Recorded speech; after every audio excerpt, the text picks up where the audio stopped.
Aí eu quero ver você vir aqui, pô, me pegar aqui dentro do complexo. Não vai me pegar só por causa que aqui você espeida, pô. Lá no João você vai me envergonhar mesmo. A troco de nada, agora você vai inventar vários bagulho na internet. Vocês viram no começo do vídeo o Oruan mandando entrar, e aí, Oruan? Você falou pra ir aí, pô. Você falou que se a polícia fosse brabo ia no Complexo da Penha, agora foi, você tá chorando?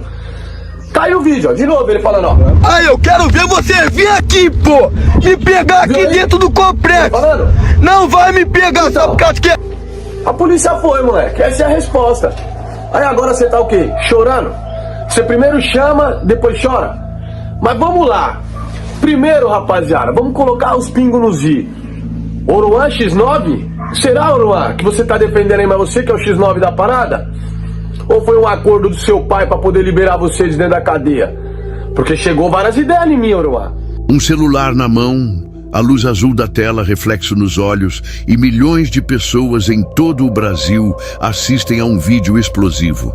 Frank, figura controversa das redes sociais, aparece afirmando ser ex-membro do crime organizado mais poderoso do país, o primeiro comando da capital, PCC. Sua voz não treme, o tom mistura acusações, relatos sobre chefes de facção e ameaças diretas a nomes que, até então, pareciam intocáveis. O público se pergunta: quem tem coragem de desafiar facções e desafiar a máquina do tráfico, expondo bastidores, nomes, esquemas e supostas alianças criminais e políticas? Enquanto isso, o algoritmo multiplica os compartilhamentos. Frank transforma sua existência clandestina em espetáculo público e transforma cada nova denúncia em manchete nacional. A história de Frank explode nas redes após uma sequência de confrontos em comunidades do Rio de Janeiro, especialmente no Complexo da Penha e no Alemão. Em outubro de 2025, uma mega operação policial entra para os livros de história. Mais de 9 milhões de metros quadrados fechados pelas forças de segurança, cerca de 2.500 agentes envolvidos, 100 mandados de prisão e 180 de busca e apreensão. O saldo, pelo menos 121 mortos, entre suspeitos de envolvimento com o Comando Vermelho e 4 policiais militares. O relatório oficial crava a operação como a mais letal da década. É nesse cenário de guerra aberta que Frank decide atacar Oruan, rapper filho de Marcinho VP, chefe histórico do Comando Vermelho. Oruan, conhecido por declarações polêmicas e por desafiar o Estado em vídeos, publica conteúdos afrontando autoridades e faz do quartel-general do CV uma espécie de palco midiático. Pouco depois, as operações policiais varrem a comunidade, resultando na prisão de Oruan por abrigar um foragido em sua casa, e levantam suspeitas sobre o papel das redes na exposição dos esconderijos da facção. Frank acusa Oruan de ser responsável por levar a mídia para dentro do quartel do CV, chamando-o de burro e insinuando que Doca, chefe do Comando Vermelho ainda foragido, estaria furioso e sedento por vingança pelo estrago causado. A suspeita: Oruan teria facilitado intencionalmente ou por imprudência a localização dos líderes do CV, levando ao massacre durante a mega operação. A discussão se acirra. Frank não só faz acusações públicas, como também desafia Oruan a se pronunciar, chamando-o de maior X9 da história, expressão usada para quem denuncia ou entrega informações à polícia. O impacto é imediato. Seguidores de Frank e Oruan polarizam a internet. Influenciadores e rappers se pronunciam e a mídia amplifica o debate. Frank sugere que a liberdade de Oruan, preso preventivamente por tentativa de homicídio de policiais, teria sido comprada pelo custo de entregar a localização dos chefes do CV. Oruan, até o momento, não responde diretamente às acusações, mas sua postura desafiante reforça o clima de guerra midiática e psicológica. Dentro do contexto da guerra entre facções, os complexos da Penha e do Alemão são revelados pelas investigações como o QG nacional do Comando Vermelho. A região distribui 10 toneladas de drogas ao mês e faz circular dezenas de fuzis para comunidades de todo o país, Treinamentos, operações e decisões estratégicas passam por ali. Numa escalada de violência nunca vista, corpos se acumulam nas ruas e na mata, inclusive de chefes do CV vindos de outros estados, sinalizando a dimensão nacional da ofensiva. Frank acumula milhões de visualizações ao alertar sobre os perigos do mundo do crime. Detalha estruturas internas da facção e revela como a quebra de sintonia, setor decisório do PCC, resultou em sua própria decretação de morte. Suas revelações sobre relações políticas, esquemas de lavagem de dinheiro e influência sobre eleições movimentam a imprensa, mas também levantam dúvidas entre seguidores e autoridades sobre a veracidade dos relatos. O impacto das acusações chega ao extremo quando, após o ataque midiático, Frank perde sua conta principal no Instagram, onde reunia mais de 400 mil seguidores. Segundo o próprio Frank, o banimento foi consequência direta das denúncias públicas e da repercussão do confronto com Oruam, que, aliado ao impacto da mega operação, exacerbou as tensões entre influenciadores digitais, facções criminosas e autoridades estatais. O caso de Frank revela que, no Brasil contemporâneo, as fronteiras entre crime, mídia, política e espetáculo se confundem. Quando relatos e denúncias se transformam em entretenimento digital, o poder da informação ganha contornos perigosos. Expõe, denuncia, mas também coloca vidas em risco e inflama guerras paralelas fora dos becos. A ascensão de ex-membros do crime ao status de influenciador revela não só os perigos do submundo, mas a capacidade das redes sociais de construir mitos, empoderar vozes e, ao mesmo tempo, silenciar e destruir reputações. O capítulo inicial da saga de Frank e a polêmica com Oruam é mais do que um confronto midiático. É retrato de uma era onde a busca por verdade pode custar a própria sobrevivência. O segundo ato da trajetória de Frank começa ao mesmo tempo em que os grandes portais de notícias estampam manchetes sobre massacres, fugas espetaculares e o colapso institucional no combate ao crime organizado. O ex-membro do PCC, que até poucos anos atrás circulava por corredores internos dos principais sintoniais da facção, decide expandir sua voz e abraçar um papel de mensageiro das ruas, expondo nomes, esquemas e relações de poder muito além das grades e dos becos. Com vídeos gravados em locais secretos, Frank vai traçando o retrato do submundo, descrevendo o funcionamento do PCC, os batismos, as ordens de salve, a manipulação do sistema carcerário e até o processo de lavagem de dinheiro,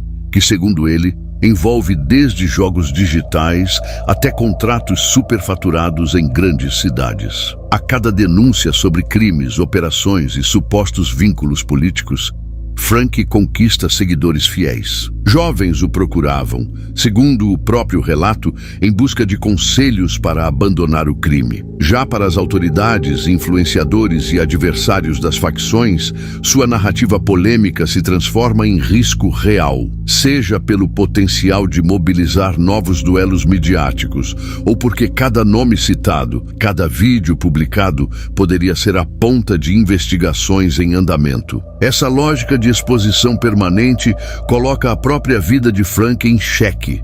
Ele afirma viver em localização clandestina, mudar rotas semanalmente e estar preparado para morrer de qualquer jeito, como anunciou explicitamente em transmissões ao vivo, após dizer que havia sido decretado pela cúpula da organização. Seu canal no YouTube, com mais de 300 mil inscritos, converte-se em mural de debates, denúncias e, por vezes, alvo de tentativas judiciais de censura. Políticos, empresários e até representantes da Câmara Municipal de São Paulo, como Milton Leite, entram com ações para remover seu conteúdo das plataformas. Argumentam que Frank dissemina fake news, discurso de ódio e ameaça reputações. especialmente ao insinuar vínculos entre vereadores, empresas de ônibus e o PCC. Vários vídeos têm trechos removidos pelo YouTube, mas outros se viralizam em grupos fechados e perfis secundários, ampliando ainda mais o alcance das declarações. Frank não apenas narra bastidores do PCC. Em podcasts de 3 horas de duração, ele revela como foi o próprio processo de desligamento da facção, detalha rituais internos e o impacto psicológico de perder o próprio círculo de proteção. Afirma que o PCC o excluiu, que não admite devoluções ou reingressos, que paga caro quem ousa romper a dinâmica de silêncio ao sair. Explica também a pressão permanente. A maioria das organizações criminosas não permite que ninguém saia vivo. Quando você não aceita mais o combinado, sua vida está marcada, diz ao ser questionado em lives por seguidores céticos e jornalistas. Mas a escalada midiática atinge o ápice nas semanas que sucedem suas críticas públicas a Oruan, rapper envolvido em polêmicas com o Comando Vermelho.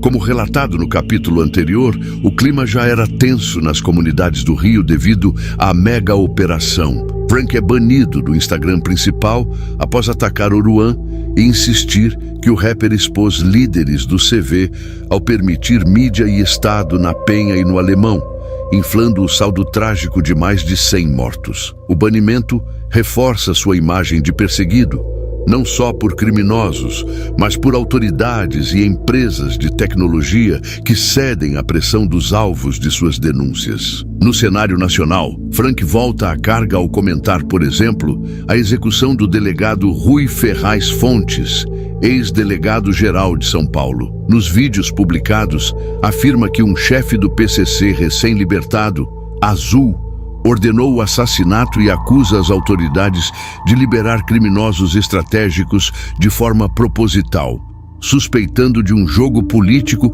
e de interesses econômicos escusos na Baixada Santista. Menciona também outros nomes com supostos interesses na região, mas sem apresentar provas categóricas. A Secretaria de Segurança Pública mantém investigações em aberto e o clima de pânico institucional cresce à medida que denúncias ganham repercussão nacional.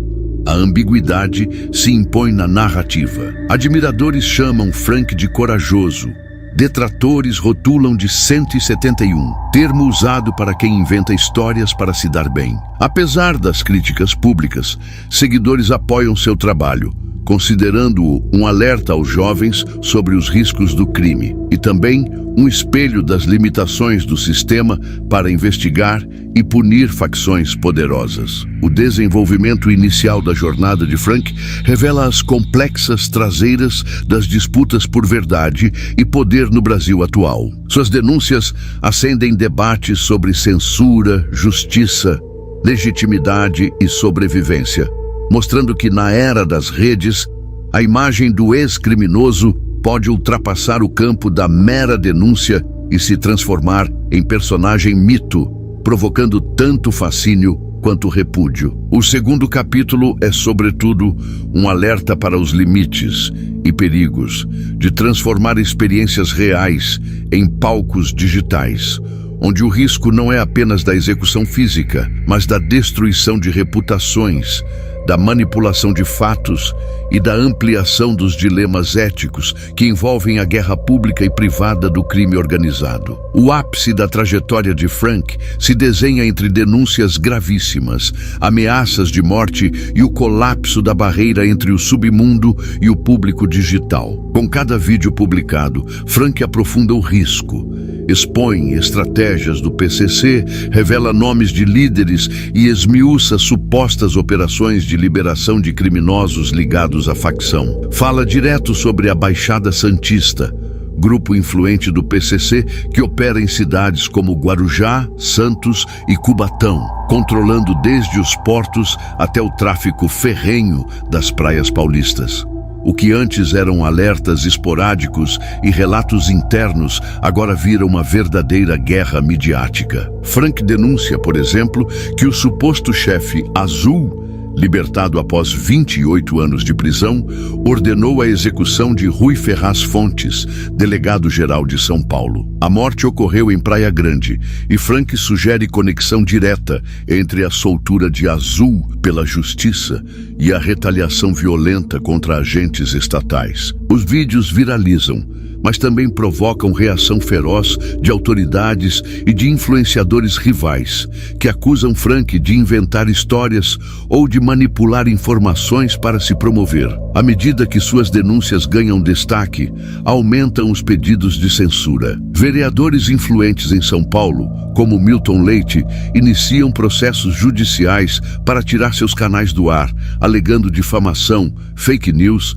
e ofensa à honra. Frank não recua. Segue questionando supostas conexões do PCC com empresas de ônibus, políticos e setores empresariais, alegando que o crime opera nos bastidores da cidade, financiando campanhas e negociando contratos fraudulentos. Enquanto vídeos são removidos das plataformas sob ordem judicial, outros seguem alimentando grupos fechados e listas de transmissão em aplicativos criptografados. O ponto extremo dessa batalha ocorre quando Frank relata ataques diretos à sua família, mensagens anônimas e a preparação para uma possível execução. Em transmissões ao vivo, reforça que está jurado de morte, que mudou de sintonia e que dentro dos códigos do PCC não há resgate para quem rompe o silêncio. Paralelamente, seguidores se dividem. Uns encaram o risco como prova de coragem.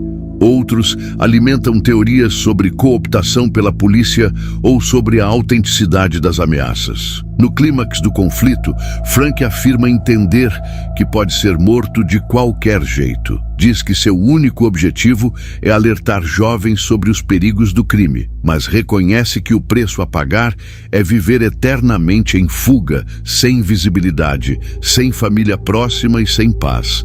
Denúncias recentes mostram a facção fortalecida em Portos, sob comando das novas gerações, pós-mega operação no Rio. Vídeos chegam a quase 30 milhões de visualizações, expondo todo o Brasil à guerra informacional entre banditismo e justiça digital. O clímax da narrativa de Frank ilustra o cruzamento entre verdade, espetáculo e poder destrutivo. Denunciar o sistema de dentro do crime implica mais do que se expor a ataques.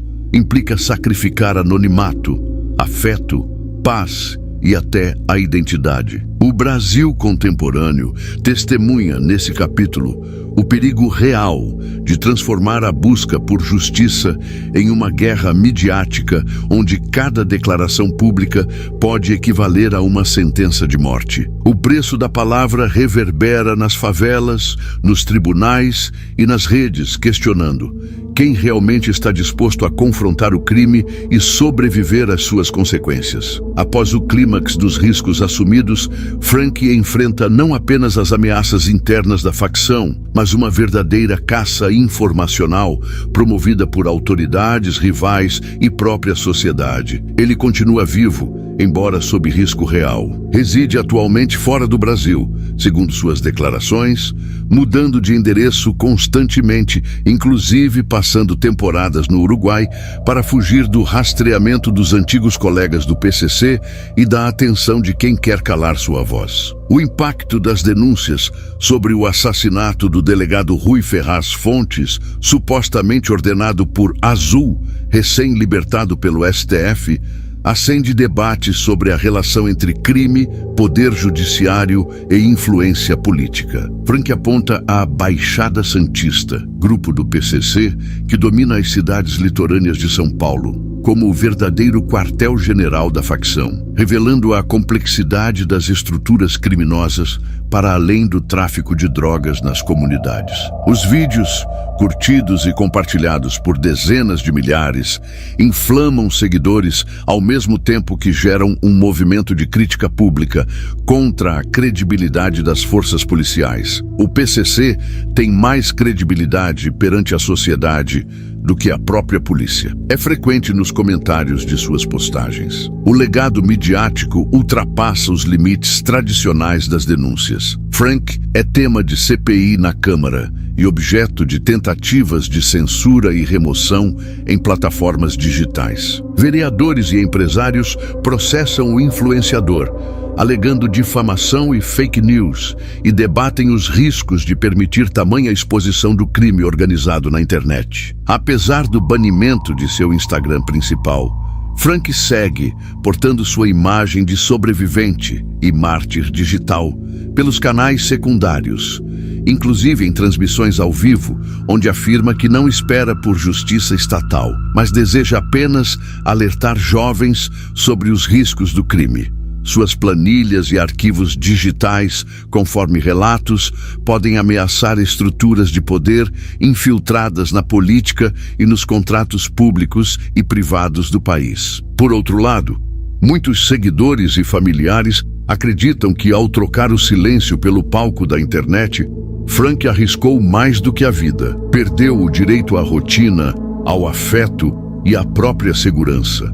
Diversos relatos de mortes de criminosos decretados pela facção reforçam a crença de que sair vivo e ser ouvido é uma exceção. Por trás dos milhões de visualizações, sobrevive o paradoxo. A verdade sobre os bastidores do crime rende engajamento e alerta, mas nunca oferece paz ou permanência. O capítulo das consequências mostra que, num país onde o crime organizado detém redes nacionais e infiltra instituições públicas, denunciar, mesmo que de dentro, é um gesto de coragem devastador. Frank permanece sendo símbolo de resistência para alguns, de mentira para outros e de alerta para muitos jovens em vulnerabilidade que buscam alternativas à promessa sedutora do tráfico. O legado é duplo, provoca debates essenciais sobre impunidade, poder e ética, mas deixa claro que a liberdade de denunciar o submundo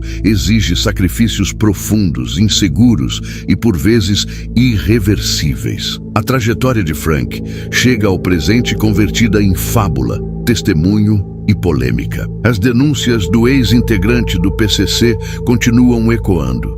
Agora ele se manifesta também sobre outras figuras públicas, como o influenciador Buzeira, acusado por ele de envolvimento com tráfico e lavagem de dinheiro, informações que ressoam após grandes operações federais, como a Narcobet, gerando novas investigações da Polícia Federal contra celebridades do submundo digital. Denúncias recentes seus reverberam diretamente no avanço de processos e prisões. Por trás da persona, Frank transforma-se em fenômeno, aliado das autoridades para uns, mentor do medo e da dúvida para outros.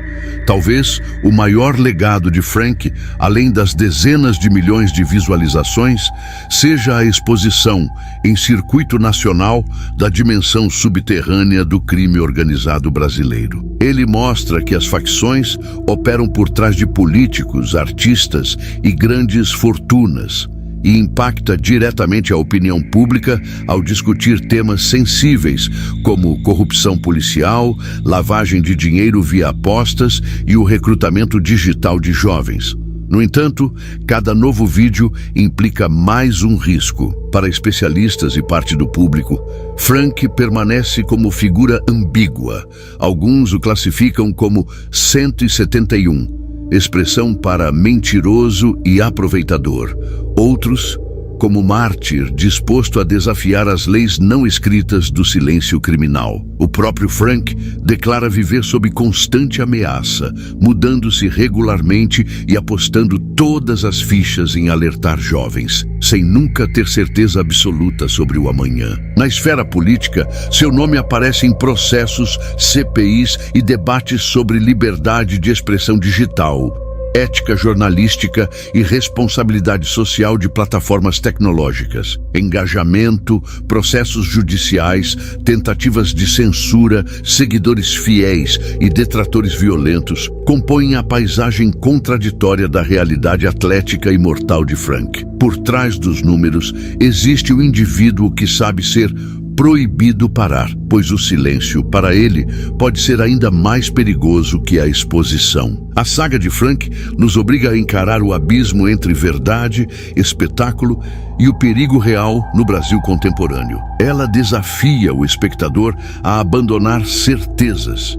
Até que ponto se pode confiar em denúncias feitas de dentro do crime? O que motiva alguém a romper o ciclo de violência, mesmo pagando com a própria liberdade? E, finalmente, como lidar com um mundo onde a linha entre justiça, entretenimento e sobrevivência está cada vez mais tênue? Se este episódio despertou sua atenção, não deixe a discussão morrer. Compartilhe este vídeo, comente suas impressões, questione fontes, procure saber mais sobre quem está falando e fique atento a sinais de manipulação, seja ela midiática, institucional ou criminosa. A luta contra o crime organizado e pela reconstrução da verdade exige informação, coragem e vigilância coletiva. Inscreva-se no canal para acompanhar novas denúncias, reflexões e, quem sabe, contribuir para uma sociedade mais alerta e menos vulnerável ao fascínio das falsas promessas